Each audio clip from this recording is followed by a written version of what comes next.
प्यारे बच्चों, good morning. इस वीडियो में हम एक्सरसाइज 3.6 में क्वेश्चन नंबर 2 का फर्स्ट वाला पार्ट करते हैं। इसका फर्स्ट वाला, सेकंड और थर्ड तीनों पार्ट पेपर के लिए बहुत इंपॉर्टेंट है, 6 मार्क्स में आते हैं। इसका हम सबसे पहले फर्स्ट वाला पार्ट करते हैं। ऋतु धारा के अनुकूल 2 घंटे में 20 किलोमीटर तैर सकती है और धारा के प्रतिकूल 2 घंटे में 4 किलोमीटर तैर सकती है। उसकी स्थिर जल में तैरने की चाल तथा धारा की चाल ज्ञात कीजिए। हम इसमें मान लेंगे कि माना ऋतु की चाल x किलोमीटर प्रति घंटा तथा धारा की चाल y किलोमीटर प्रति घंटा है। अब इसमें जो इस कंडीशन में आने से पहले और इक्वेशन बनाने से पहले हमें इसमें ये पता करना पड़ेगा कि धारा की अनुकूल चाल क्या होगी और धारा की प्रतिकूल चाल क्या होगी। मैंने इसमें मान लिया कि ऋतु की चाल x है, धारा की चाल y है। अब इसमें ये समझ लेते हैं कि धारा की अनुकूल चाल क्या होगी और धारा की प्रतिकूल चाल क्या होगी। बच्चों, मैंने यहाँ पर छोटा सा डायग्राम बना रखा है। इसको हमने मान लिया कि ये रिवर है, नदी है, और जो नदी की धारा है उसके बहने की डायरेक्शन ये है। जिधर मैंने एरो बना रखा है उसकी डायरेक्शन वो है। और ऋतु हमें पहले बोल रखा है कि ऋतु धारा के अनुकूल, तो अगर धारा की डायरेक्शन ये है तो ऋतु की डायरेक्शन भी सेम होगी।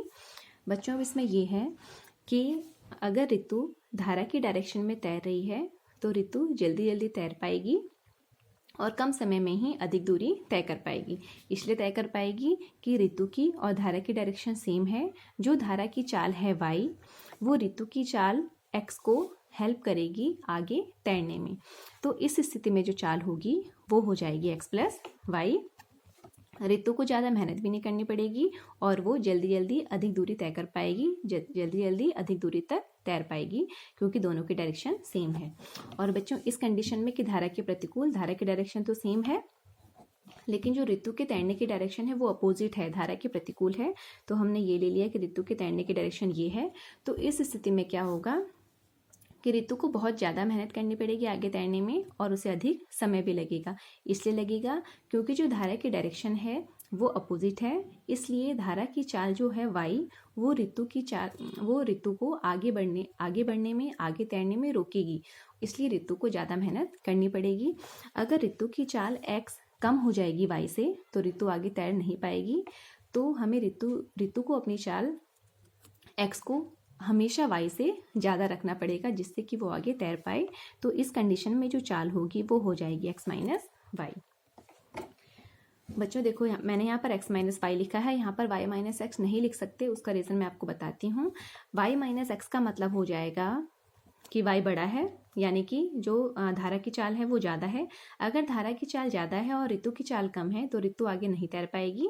इसलिए ऋतु को अपनी चाल को हमेशा धारा की चाल से ज़्यादा रखना पड़ेगा आगे तैरने के लिए, आगे बढ़ने के लिए। इसलिए हमेशा x माइनस वाई होगा, प्रतिकूल में x माइनस वाई होगा। और दूसरा, अनुकूल में ऋतु की डायरेक्शन और धारा की डायरेक्शन सेम है तो दोनों की डायरेक्शन ऐड होगी। इसलिए होगी क्योंकि जो धारा की चाल है वो ऋतु को आगे तैरने में हेल्प करेगी और ऋतु अधिक दूरी तक तैर पाएगी कम समय में। ये तो एक क्वेश्चन के अकॉर्डिंग मैंने आपको समझाया बच्चों। दूसरा मैं आपको एक समझा देती हूँ, दूसरा एग्जाम्पल देती हूँ। जैसे हम सभी के साथ प्रैक्टिकली ये होता रहता है कि जैसे ये सड़क है, ये सड़क है, सड़क की ढलान नीचे की तरफ है, कोई आदमी है ए, वो भी नीचे की तरफ आ रहा है। बच्चों, आपने देखा होगा कि सड़क की ढलान जिस तरफ है, अगर हमारी चलने की डायरेक्शन भी उधर ही है तो हम जल्दी जल्दी चल पाते हैं, हमें थकान कम होती है और हम कम समय में ज़्यादा दूरी तय कर पाते हैं। इसलिए तय कर पाते हैं क्योंकि सड़क की ढलान की डायरेक्शन और हमारी चलने की डायरेक्शन, दोनों की डायरेक्शन क्या है, सेम है, दोनों की डायरेक्शन सेम है। तो इस स्थिति में अगर आदमी की चाल कितनी है, x है, और जो सड़क है इसकी चाल को हमने मान लिया कि y है, तो दोनों की चाल क्या हो जाएगी, ऐड, क्योंकि हमें कम मेहनत करनी पड़ती है। जब हमारे साथ कोई दूसरी चीज़ जुड़ जाएगी तो हमें किसी भी काम को करने में कम मेहनत करनी पड़ेगी।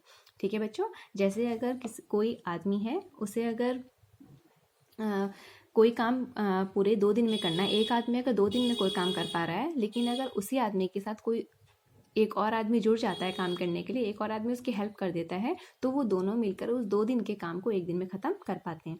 तो इसलिए आप ऐसे समझेंगे कि दोनों की डायरेक्शन सेम है तो दोनों की चाल क्या हो जाएगी, ऐड हो जाएगी। लेकिन अगर सड़क की डायरेक्शन तो है नीचे की तरफ, लेकिन जो आदमी है ए वो जा रहा है ऊपर की तरफ, तो इस स्थिति में जो सड़क की चाल है वो आदमी को ऊपर जाने से रोकेगी। आदमी को ज़्यादा फोर्स लगाना पड़ेगा, वो बहुत ज़्यादा समय में बहुत ही कम दूरी तय कर पाएगा। अगर आदमी की चाल x है, सड़क की चाल y है, तो इस स्थिति में जो आदमी है उसको अपनी चाल को हमेशा सड़क की चाल से ज़्यादा रखना पड़ेगा। यानी कि अगर आदमी की चाल कम हो जाएगी तो वो आगे नहीं बढ़ पाएगा, ऊपर की तरफ नहीं चढ़ पाएगा। और आदमी की चाल अगर सड़क की चाल से ज़्यादा होगी तभी वो आगे की तरफ बढ़ पाएगा। इस कंडीशन में आदमी की चाल सड़क की चाल से या फिर कोई भी जो दूसरी चीज़ है उसकी चाल से हमेशा ज़्यादा होनी चाहिए। इसको आप ऐसे समझेंगे, यहाँ पर y माइनस एक्स बिल्कुल नहीं होगा। ये हो गया बच्चों। अब आते हैं हम अपने क्वेश्चन में कि चाल बराबर होता है दूरी बटे समय। तो धारा के अनुकूल लिख देते हैं पहले। धारा के अनुकूल हमने समझ लिया, ऊपर चाल कितनी है x प्लस वाई। हमें दे रखा है कि 2 घंटे में 20 किलोमीटर तैर सकती है। 20 किलोमीटर यानी कि दूरी हो गई 20, 2 घंटे में यानी कि समय हो गया 2। 2 से कितनी बार कट जाएगा? 10 बार। तो x प्लस वाई बराबर 10। अब यहाँ पर है कि धारा के प्रतिकूल लिख रखा है 2 घंटे में 4 किलोमीटर तैर सकती है। धारा की प्रतिकूल चाल है x माइनस वाई। 2 घंटे में 4 किलोमीटर तैर सकती है। 4 किलोमीटर तैर रही है कितने घंटे में? 2 घंटे में। 2 दूनी 4, तो ये हो गया x माइनस वाई बराबर 2। बच्चों अब इसको इक्वेशन 1 को और इक्वेशन 2 को विलोपन विधि से हम हल कर लेंगे, हमारा आंसर आ जाएगा। पहला है इसमें कि x प्लस वाई बराबर 10, x प्लस वाई बराबर 10 और दूसरा है x माइनस वाई बराबर 2।